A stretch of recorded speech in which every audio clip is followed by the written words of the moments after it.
The massive Zentari battlecruiser Eternal Dominion materialized at the edge of the solar system, a titanium black behemoth that dwarfed entire terrestrial cities.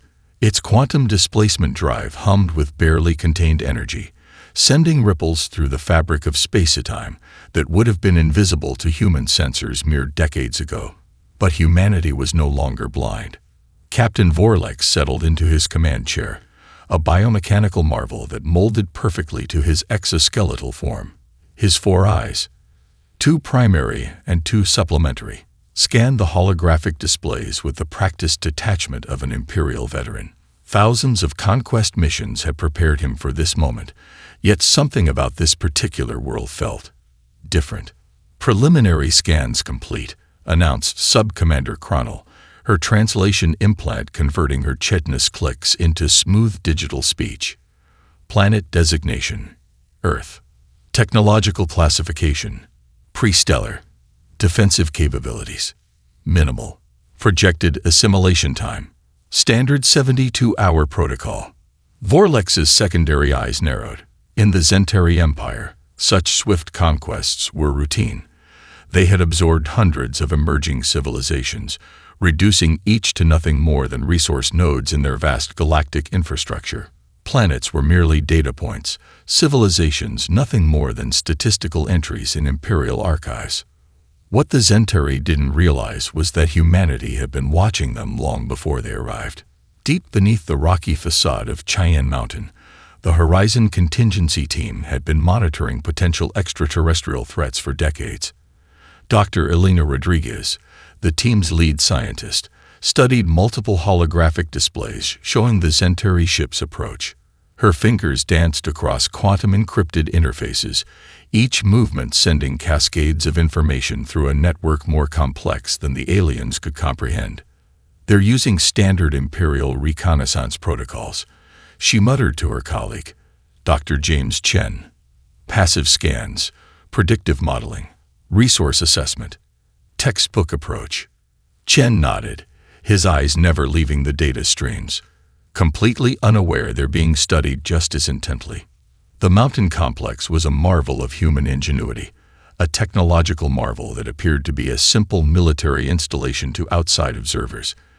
In reality, it was humanity's first line of defense, a neural network of quantum computers, advanced communication systems, and strategic analysis platforms that made the Zentari's most advanced technology look like children's toys. On the Eternal Dominion's bridge, Captain Vorlex continued to review the initial planetary assessment: scattered technological networks, primitive energy production, rudimentary space exploration limited to a handful of satellites, and a small presence in near-planetary orbit. Standard reports suggested immediate conquest and resource extraction. But something tugged at Vorlex's instincts, a subtle irregularity in the planetary data that he couldn't quite identify.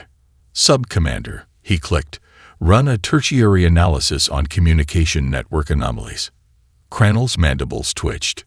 "Anomalies, sir. The network appears entirely standard for a pre-stellar civilization." "Standard," Vorlex repeated, "and yet, not." Back in the mountain, Dr. Rodriguez allowed herself a slight smile. The Zentari were looking, but they weren't seeing. Every piece of data they received had been carefully constructed, a deliberate mirage that showed exactly what humanity wanted them to see. The planet appeared vulnerable, fractured, technologically infantile. In truth, humanity was laying a trap more intricate than any the Zentari could imagine. First contact was moments away, and the aliens had no idea what was coming. The conference room was a study in controlled chaos. Maps, holographic projections, and data streams covered every available surface, creating a visual symphony of human preparation. At the center stood Dr. Elena Rodriguez, her dark eyes scanning the assembled team with an intensity that could cut through titanium. 37 years, she began, her voice calm but charged with an undercurrent of electric anticipation. 37 years we've been preparing for this moment. The team was an eclectic mix that defied traditional military or scientific stereotypes. Dr. James Chen, a quantum communication expert whose groundbreaking work had revolutionized global networking, stood next to General Marcus Rodriguez. No relation to Elena, but equally intense. Marcus looked more like a retired boxer than a military strategist, his muscular frame a testament to years of physical and mental discipline. To their left, Dr. Aisha O'Keefe, a cultural anthropologist specializing in extraterrestrial communication theory, arranged a complex set of linguistic algorithms. Her work had been dismissed as fringe science for decades until now. The Zentari communication matrix is fundamentally hierarchical, Aisha explained, her fingers dancing across a holographic interface. Their entire societal structure is built on layers of information control. We're not just preparing a defense. We're designing a psychological intervention. General Rodriguez leaned forward, a holographic display of the Zentari ship rotating between them. Intervention sounds like a diplomatic term. I prefer strategic dismantling. Elena smiled, a razor-sharp expression that spoke of years of preparation. Why choose? We'll do both. The project, codenamed Siren's Call, was the culmination of decades of secret international cooperation. After the first confirmed signals of potential extraterrestrial intelligent life in 2039, world governments had done something unprecedented. Instead of competing, they collaborated. The mountain complex was more than a military installation. It was a testament to human potential, a fusion of scientific brilliance, strategic thinking, and a collective determination that transcended national boundaries. Dr. Chen pulled up a series of quantum communication models. Traditional defense is obsolete, he explained. We can't match their technological superiority through conventional means, but we can exploit their psychological weaknesses. The team had spent years studying intercepted alien communications, building complex predictive models that went far beyond simple translation. They weren't just learning the Zentari language. They were understanding their entire cultural psychology. Look here, Aisha pointed to a complex neural network display.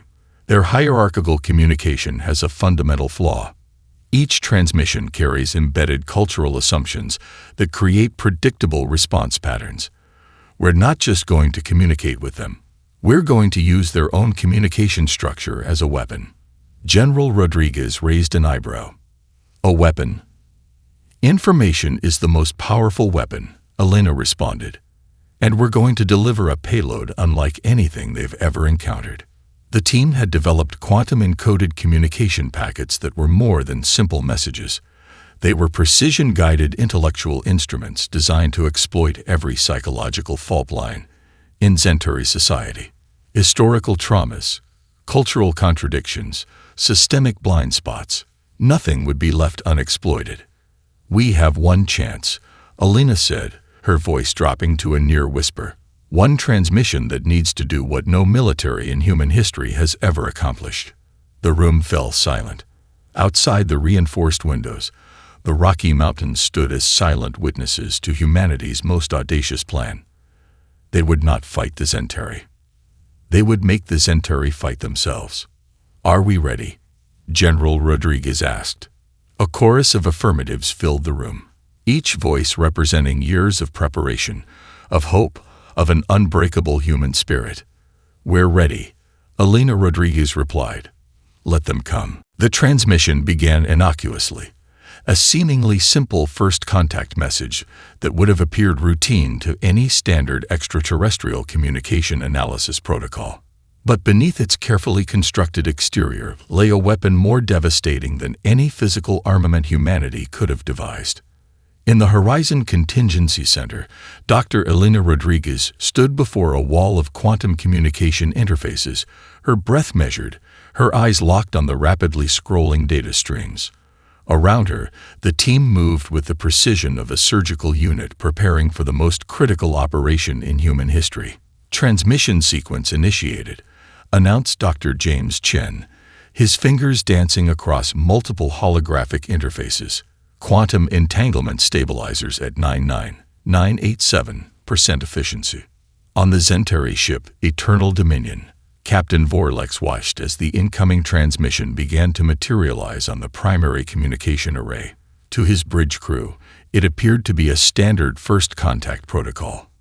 A series of mathematical sequences, basic linguistic constructs, and initial communication attempts typical of emerging civilizations. But nothing was further from the truth. Each data packet was a meticulously crafted intellectual weapon. The mathematical sequences weren't just prime number progressions or basic universal constants. They were carefully designed quantum algorithms that would begin to unravel the very fabric of Centauri's psychological infrastructure. Dr. Aisha O'Keefe had spent decades studying the linguistic and psychological structures of potential alien civilizations.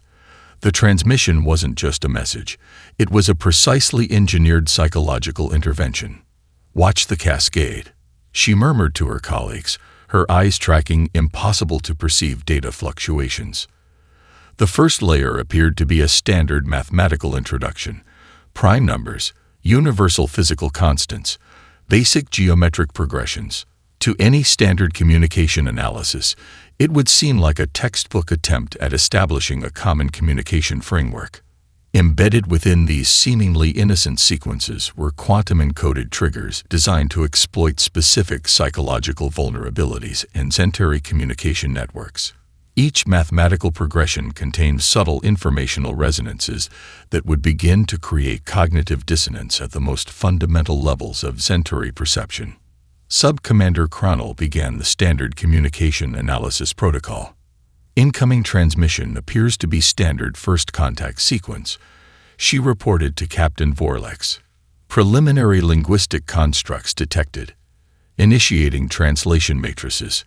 What Cranell didn't realize was that the translation was already working its way through the ship's communication network, like an intellectual virus. The linguistic components were even more insidious. Drawing from decades of intercepted communication fragments, cultural analysis, and predictive modeling, the transmission contained language constructs that would trigger deep-seated cultural memories.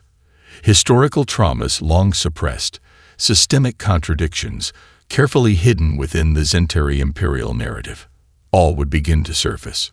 "Quantum resonance at critical threshold," Dr. Chen announced, a hint of excitement breaking through his professional demeanor. "Initial psychological cascade beginning in 3, 2, 1. On the bridge of the Eternal Dominion, something began to change. A subtle shift in communication patterns, a momentary hesitation in standard response protocols. The tiniest crack in the absolute certainty that had defined Centauri imperial expansion for millennia. Captain Vorlex felt it first, a whisper of doubt, so faint it could have been a malfunction in his neural interface. But it was more than that. Something was fundamentally wrong with the transmission, and humanity was just getting started. The first transmission had been launched. The intellectual warfare had begun. The first signs of breakdown were subtle, almost imperceptible to anyone not intimately familiar with Centauri communication protocols. On the bridge of the Eternal Dominion, Sub-Commander Cranell's mandibles began to twitch involuntarily. Her neural implants, designed to process vast streams of imperial communication with machine-like precision, started to fracture in ways she couldn't comprehend. Anomaly detected. She clicked to Captain Vorlex, her voice carrying an uncharacteristic tremor. Communication matrices experiencing unexpected quantum resonance. Vorlex watched as holographic displays began to shimmer and distort. The transmission, that seemingly innocuous first contact message, was doing something impossible. It was rewriting the very foundations of Centauri perceptual reality. In the deep storage banks of the ship's historical archives, long-suppressed memories began to surface. The Centauri were a species that prided themselves on absolute historical control, with every aspect of their collective memory carefully curated by the imperial archivists. But now, those carefully constructed narratives started to unravel like delicate silk caught in a storm. A junior communications officer named Zartel suddenly stood up, his exoskeleton trembling.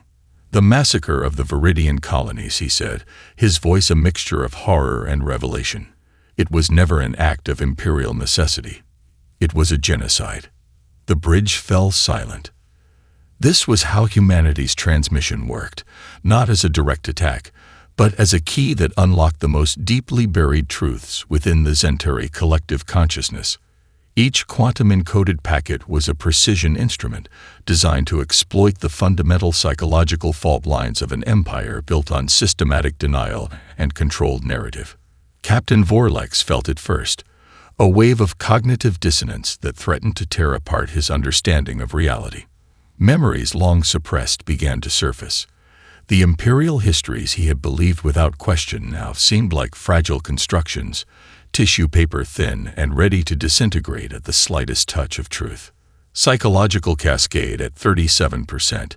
Dr. Elena Rodriguez murmured in the Horizon Contingency Center, watching the alien ship's communication networks begin to fragment. Phase 2 initiating. The transmission was more than a message.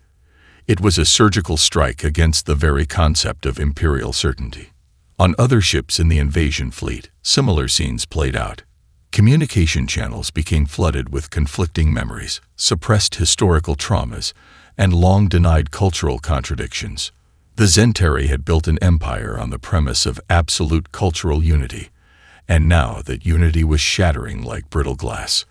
"We are not who we believed ourselves to be," a senior fleet commander transmitted across the fleet's secure channels. The message was unprecedented, an admission of doubt that would have been unthinkable mere moments before. Zartul, the junior communications officer, continued to speak. Historical records began to flow, not the sanitized version approved by imperial archivists, but the raw, unfiltered truth. Centuries of conquered civilizations, entire species reduced to resource nodes, the carefully maintained illusion of imperial necessity crumbling with each revealed memory. Captain Vorlex realized something fundamental was happening. This was not an attack in any conventional sense. It was a complete deconstruction of the Zentari understanding of themselves. Transmission analysis complete, Cranell reported, her voice now a mixture of terror and fascination. "We are compromised." In the Horizon Contingency Center, Dr. Rodriguez allowed herself the smallest of smiles. The first phase was complete. Humanity had just weaponized understanding itself, and the Zentari Empire would never be the same. The Zentari High Council chamber erupted in chaos. What had begun as a routine invasion briefing had transformed into a fundamental existential crisis. Holographic displays flickered with fragments of forgotten histories, suppressed memories cascading through the most secure communication networks in the galaxy. Grand Archiver Corax, the oldest and most respected member of the Council, stood trembling. His neural implants, once a symbol of absolute imperial control, now pumped a continuous stream of traumatic memories directly into his consciousness. Centuries of conquered civilizations, entire species reduced to statistical entries, the carefully constructed narrative of Zentari manifest destiny was unraveling in real time. "We are not who we believed ourselves to be," he whispered, a statement that would have been considered treasonous mere hours ago. Across the Zentari invasion fleet, ship after ship began to fragment. Communication protocols broke down. Commanders questioned orders. The rigid hierarchical structure that had allowed the Empire to conquer thousands of worlds now became its greatest vulnerability. In the Horizon Contingency Center, Dr. Elena Rodriguez watched the cascading collapse with a mixture of scientific fascination and profound human empathy. "It's not about destruction," she explained to General Rodriguez, who watched the holographic displays with a soldier's trained intensity. "It's about revelation. We're giving them a chance to see themselves clearly for the first time." The transmission was a masterpiece of psychological warfare. Each quantum-encoded packet was designed to do more than reveal historical truths. It restructured how the Zentari processed information itself. Their communication networks, once a marvel of technological integration, now became channels of unprecedented self-reflection. On the flagship Eternal Dominion, Captain Vorlex found himself caught in a moment of profound personal crisis. Memories long suppressed began to surface, not just imperial memories, but personal ones. The conquest of his first world, the systematic elimination of a civilization that had dared to resist, the children he had watched being processed as resource units. For the first time in his long military career, Vorlex felt something humans would recognize as shame. Fleet-wide communication integrity at 17%, announced Sub-Commander Cronel, her voice no longer carrying the certainty of Imperial authority. Narrative control systems compromised. The collapse was not just military, it was existential. The Zentari had built an empire on the premise of absolute cultural superiority, a belief so ingrained that it had become their primary mode of existence. Now, that belief was shattering like brittle glass.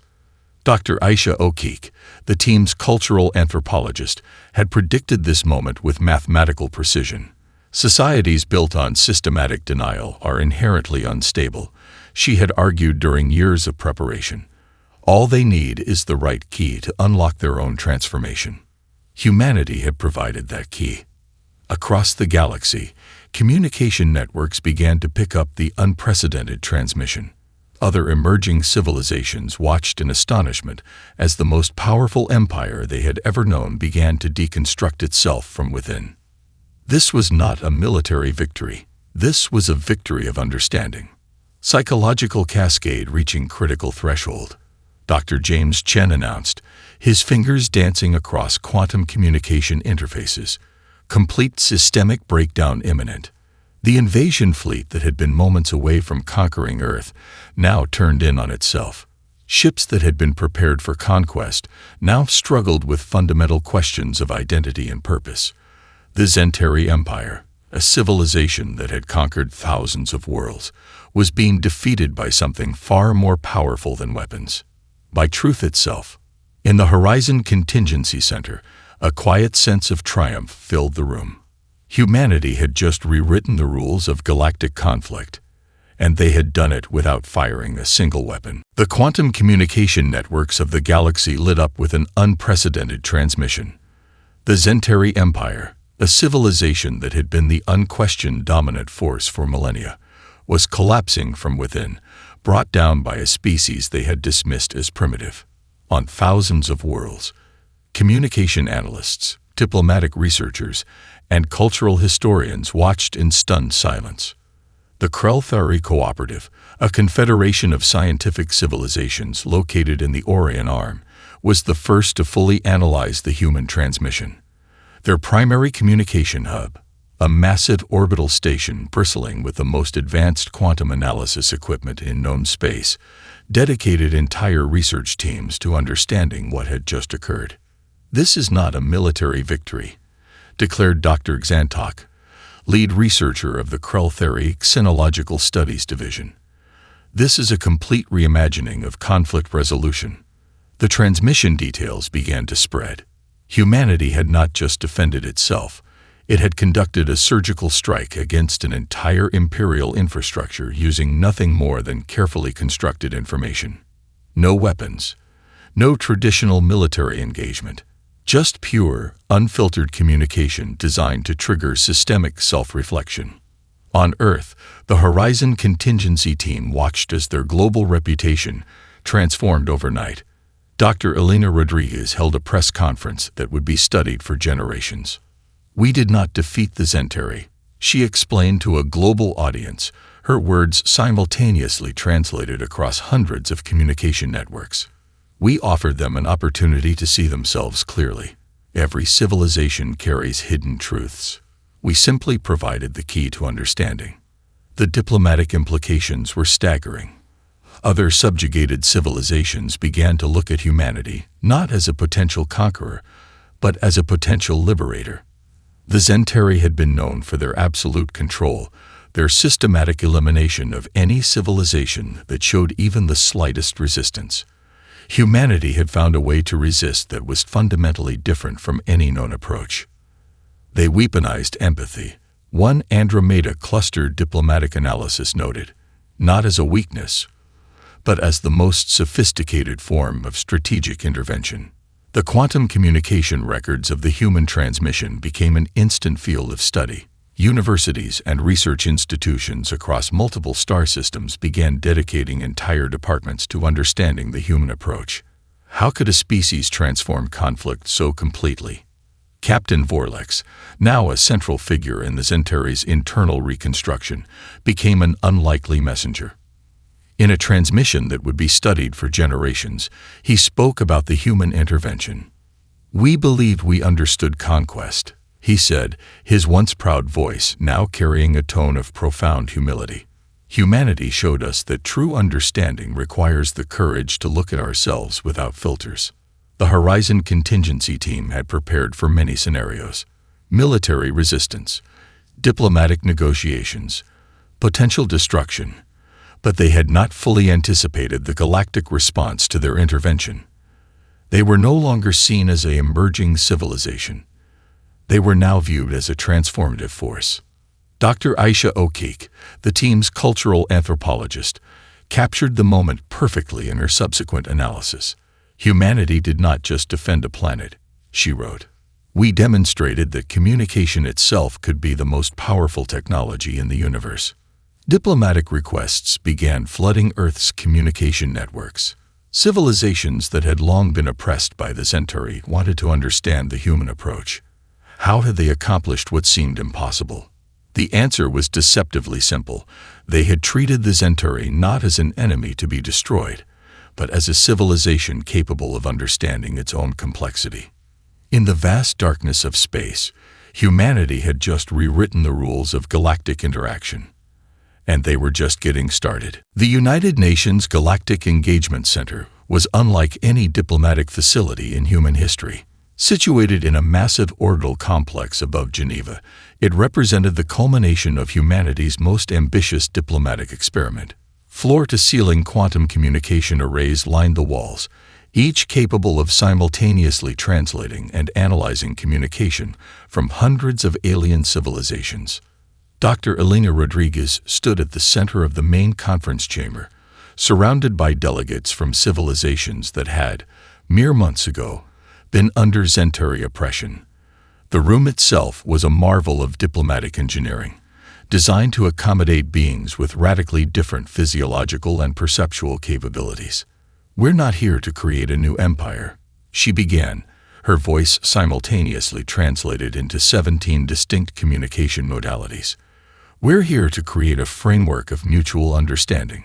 The delegates represented a stunning cross-section of galactic diversity: the crystalline luminary from the Andromeda cluster, the hive mind representatives of the Krell-Thuri cooperative, survivors from civilizations the Zentari had nearly exterminated. Each carried the scars of imperial conquest, each looking to humanity with a mixture of hope and cautious skepticism. Ambassador Xantok of the Krell-Thuri leaned forward, their prismatic form shifting with each subtle movement of thought.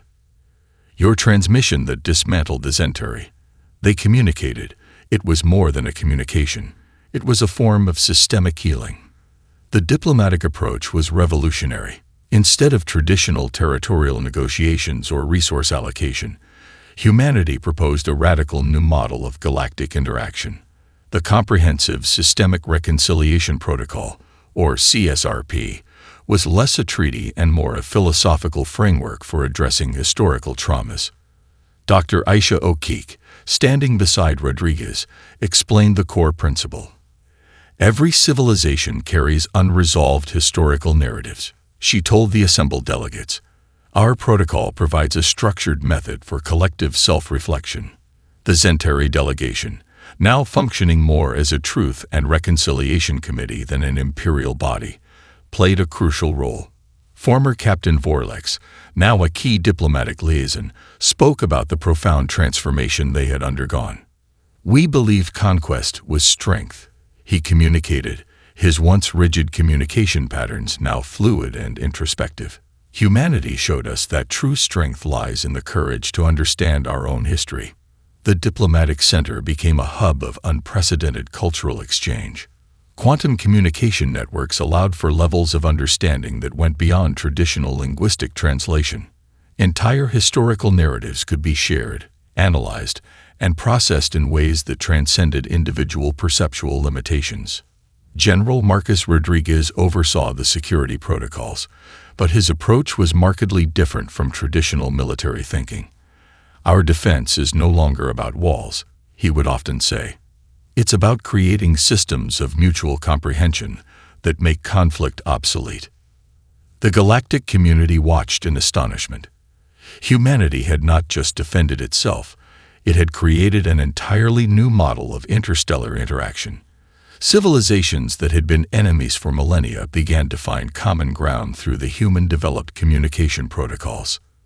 Dr. James Chen, the quantum communication expert, explained the deeper mechanism. "We're not just sharing information," he told a group of researchers. "We're creating a new form of collective consciousness that transcends individual civilizational boundaries." The Zentari Imperial Archives, once a symbol of controlled narrative, were now being systematically opened. Centuries of suppressed histories, hidden traumas, and systematically erased cultural memories became subjects of collective healing and understanding. "This is not about punishment," Elena Rodriguez explained during a pivotal conference. "This is about creating a framework where no civilization feels the need to hide its truths." As the first year of this new galactic paradigm unfolded, something unprecedented began to happen. Civilizations that had been locked in conflict for millennia started to see each other not as enemies, but as complex, interconnected beings with shared experiences of survival and growth. Humanity had done more than defend a planet. They had reimagined the very concept of galactic civilization. 20 years after the Zentari encounter, the galaxy had become unrecognizable. The Galactic Reconciliation Center on Mars stood as a testament to humanity's most audacious achievement. What had once been a distant, rocky planet was now a vibrant hub of interstellar cooperation, its massive biodomes and quantum communication networks symbolizing a new era of collective understanding. Dr. Elena Rodriguez, now in her late 60s, walked through the central atrium. Her steps were slower, but her eyes still burned with the same intellectual fire that had dismantled the Zentari Empire. Around her, representatives from over 200 different civilizations moved in a complex dance of cultural exchange. "We didn't conquer," she often told young diplomats and researchers. "We listened." The transformation was more than political. It was fundamentally existential. The Comprehensive Systemic Reconciliation Protocol had become more than a diplomatic framework. It was a new way of understanding existence itself. Dr. Aisha O'Keefe's groundbreaking work on collective consciousness had revolutionized how civilizations understood communication. The quantum networks developed by humanity allowed for levels of understanding that went beyond traditional linguistic or technological barriers. Entire historical narratives could be shared, processed, and integrated in ways that previous galactic civilizations would have considered impossible. Former Captain Vorlex, now a key philosopher in the Zentari reconstruction movement, stood nearby, his once rigid exoskeleton now modified to show more nuanced emotional responses. He was teaching a group of young diplomats about the importance of systemic self-reflection. "Strength is not about conquest," he communicated, his neural implants now designed for empathetic transmission. "Strength is about the courage to understand your own complexity." The technological advances were equally profound. The quantum communication technologies developed during the initial encounter had transformed every aspect of galactic interaction. Space travel, once a method of conquest, had become a collaborative exploration. Joint research stations dotted the galaxy, with civilizations sharing knowledge in ways that would have been unimaginable 2 decades earlier. General Marcus Rodriguez, now heading the Galactic Collaborative Defense Initiative, had transformed military thinking completely. "Our security comes from understanding," he would say, "not from walls or weapons." The economic systems had changed dramatically. The old model of resource extraction had been replaced by a collaborative approach that recognized the intrinsic value of each civilization's unique perspective. Technological and cultural exchanges happened with a fluidity that made previous economic models look primitive. Dr. James Chen's quantum communication research had won him multiple galactic scientific honors, but his greatest pride was not in the technology itself, but in how it had transformed understanding. "We created a method of communication that treats information as a living, dynamic entity," he often explained to students from across the galaxy. In the education centers spread across multiple star systems, human diplomatic and communication strategies became a core area of study. Young beings from hundreds of civilizations learned about the human approach, how a seemingly small planet had transformed galactic interaction through nothing more than the courage to see and be seen. The Zentari Imperial Archives, once a symbol of controlled narrative, had become the most comprehensive historical research center in the known galaxy. Every civilization was invited to contribute, to share, to understand. Elena Rodriguez looked out over the Martian landscape, watching ships from different civilizations dock and depart.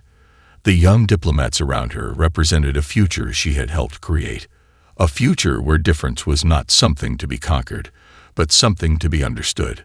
"We are not special," she would tell their students. "We simply chose to listen when others chose to conquer." As the sun set over the Martian biodomes, casting long shadows across a landscape transformed by collective hope, humanity's greatest achievement became clear. They had not just changed a galaxy. They had reimagined what it meant to be alive.